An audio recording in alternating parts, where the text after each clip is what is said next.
Okay na ba? Yun. Nandito kami sa Diwata Paris Overload. Dito sa Pasay. Kasama si Mama. Ayan si Mama. Tapos ang dala namin ay motor, si PCX. Ayan, PCX 150. 2019 model. Nabili yan 2019. Ayan.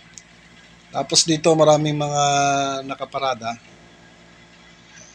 Ayan, nakaparada mga motor. Galing na rin kami dun sa sa Visayas Avenue.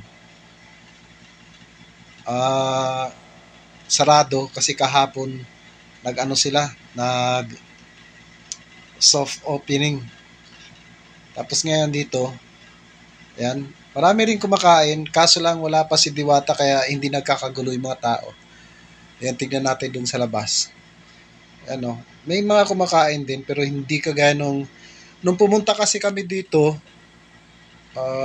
ayan, bahay ni Diwata, yung office niya. Nung pumunta kami dito dati, unang punta namin ni Mama, ang daming tao.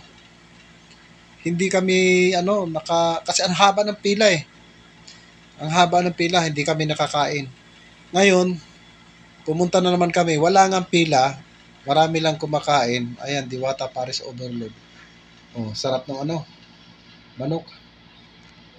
Yung manok pala nila, tostado, ang sarap oh, yun oh. Kaso lang ang problema ngayon, wala kaming pera. Pumunta lang kami rito.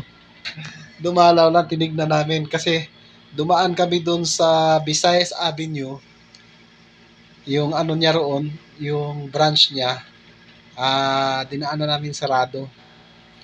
Pero may mga tao na ginagawa pa ata, hindi pa tatapos. Tapos ayan, may mga kumakain, may mga nag-o-order ng take out. Tapos yan, may mga nakatambay. Yung nga pala rito, yung paradahan ng motor dito sa labas. Dati bawal dati dito yan, yung mga motor na yan. Bawal ngayon, may mga pumarada, may kotse pa nga pumarada eh. Pwede na pala yung pumarada ng motor dito. Ewan ko kung uhulihin yan. O may maninita dyan. Yan